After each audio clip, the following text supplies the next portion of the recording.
Marami ang magagawa kung ito ang mga nasa isip mo. Stay positive. Hindi naman mapipigilan ang mga problema sa buhay. Unli yan habang nabubuhay tayo. Actually,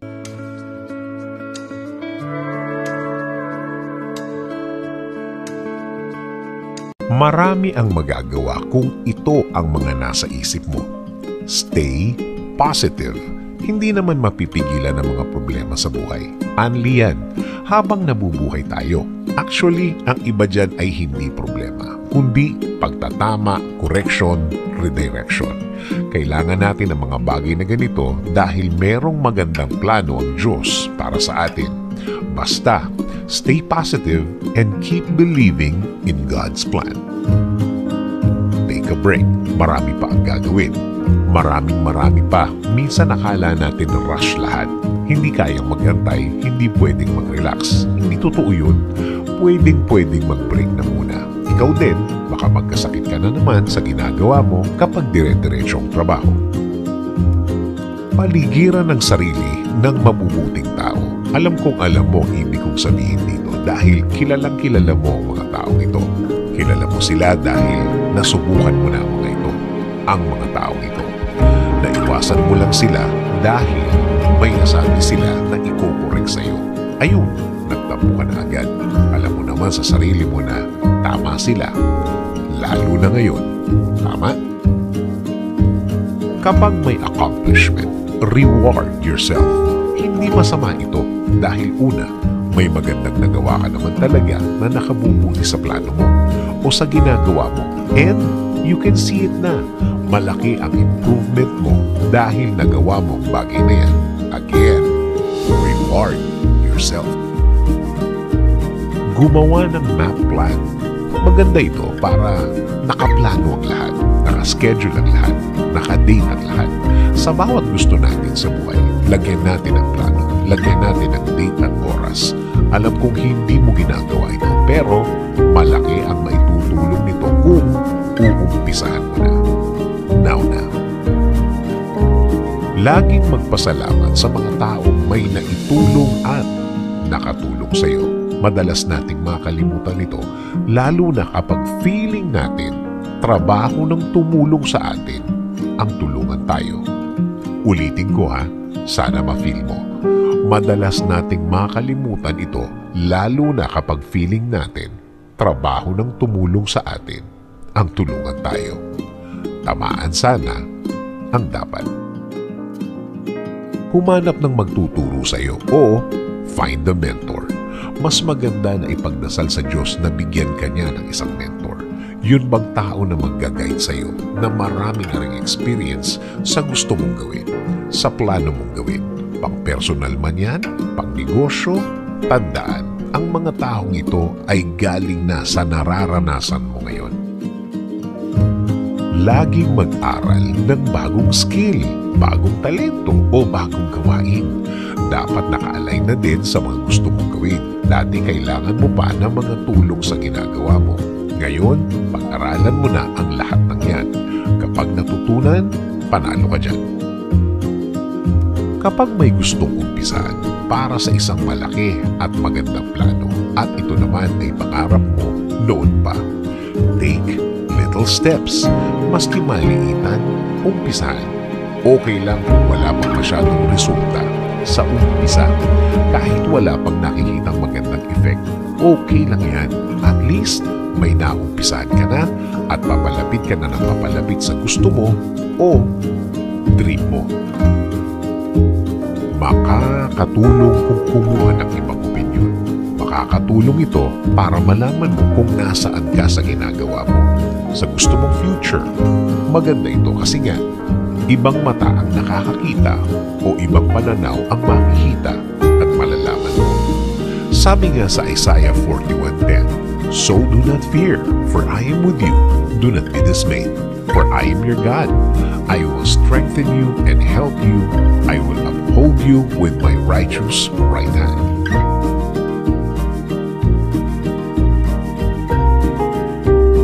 Para pang forever na ang relasyon nyo, i-apply na ang mga ito sa inyong pagsasama. Nobody's perfect. tayo kailangan ng pagbabago at lahat tayo pwedeng mag-grow. Lahat tayo pwedeng mag-adjust. Meaning, kailangan ng bawat isa sa atin ng pasensya. Ganyan ang nagmamahal. Nagbibigay palagi ng space sa pagbabago at pag-level up para sa ikagaganda ng pagsasama. Sabay kayo sa pagbabago. Tama, parehas kayo.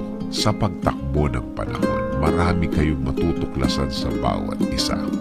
Marami kayong malalaman. Well, yung iba gusto mo, yung iba naman hindi. Pero kung willing ang bawat isa sa adjustments, walang hindi kakayanin pa. Yung kaya mong maging natural sa harapan niya. Napakasarap kasama ng isang tao sa buhay na wala kang dapat itago. Kaya mong sabihin o kaya mong igalaw ang gusto mong igalaw. Yung komportable ka, yung palagay ang ito. At kapag may ikinilos kang mali, itatama ka ng walang paghuhusga.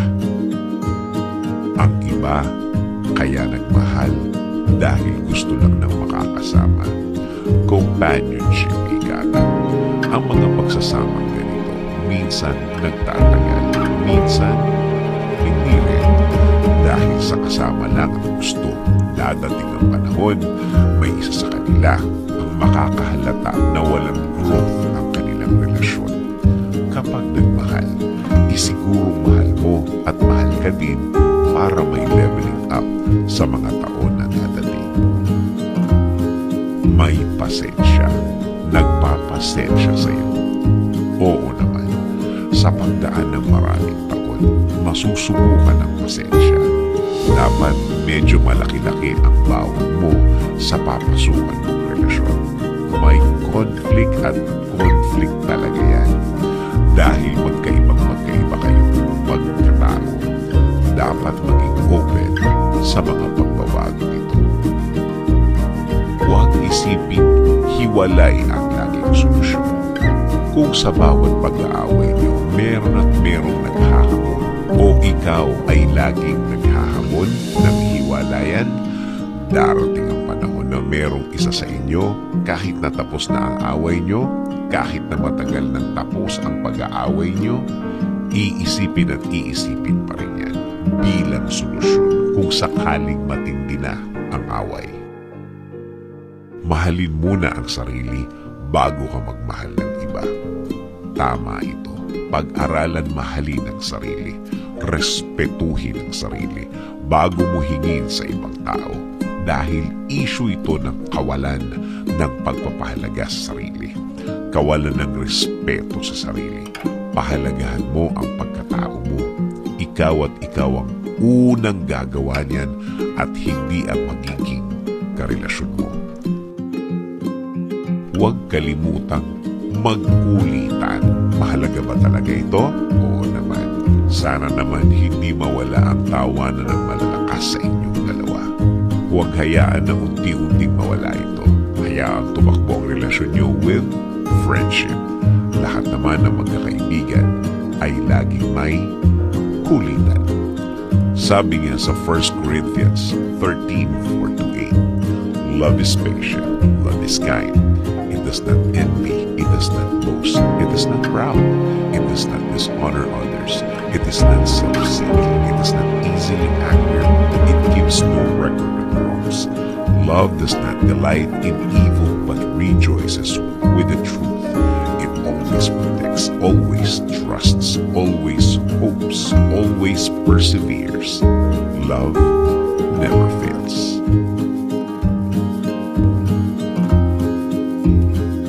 Kung di sila happy for you, sila rin di sila happy sa buhay nila. Nagkalat ang mga inggitera at inggitero sa mundo.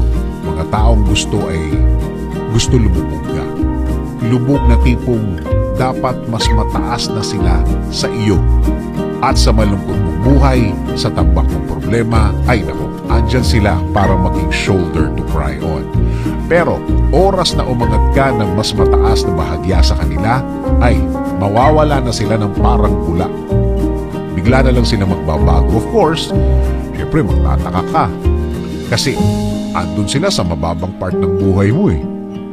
Alam kong alam mo kung ano o sino ang sinasabi ko. At maraming ganito sa buhay natin. Nasisira ang pagkakaibigan kuno dahil umangat ka na sa kanya, nakabangon ka na, lume-level up ka na, at siya ay naiwanan na. Ang tanong niya, bakit ganun? Bakit nagkaganon?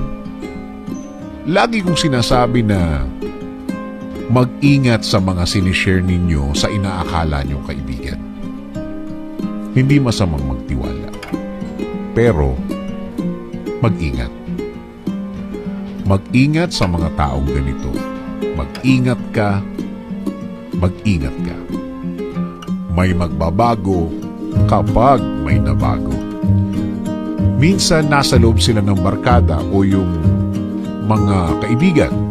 Pag minsan nasa loob mismo ng pamilya. Nakamasid sila. Nakaabang. Oras na magbago ang pagkakapantay ninyo. Sasabayan niya yan ng tampo o sama ng loob. Pero ang tanong, paano mo ba malalaman kung may ganito na sa loob ng magkakaibigan o kaya sa loob ng pamilya? Ito sagot. Wala. Walang sign. Walang palatandaan. Walang warning na may ganyan silang gagawin. Ang mga taong ganito ay hindi masaya para sa iyo. At hindi rin sila masaya sa buhay nila. Matagal na silang ganyan. Baga parang nasanay na sila. Hindi na problema ang tawag sa kalagayan nila. Kasi pag sinabi mong problema may solusyon. Ang tawag sa kalagayan nila ay sitwasyon.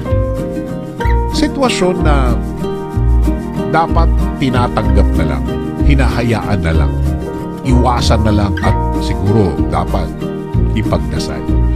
Well, kung gusto mo talagang safe yung mga sikreto ng buhay mo kaya problema mo, alam mo, gawin mo para pinaka-safe, ihinga mo yan sa Diyos lahat ng problema mo at sama ng loob mo sa buhay.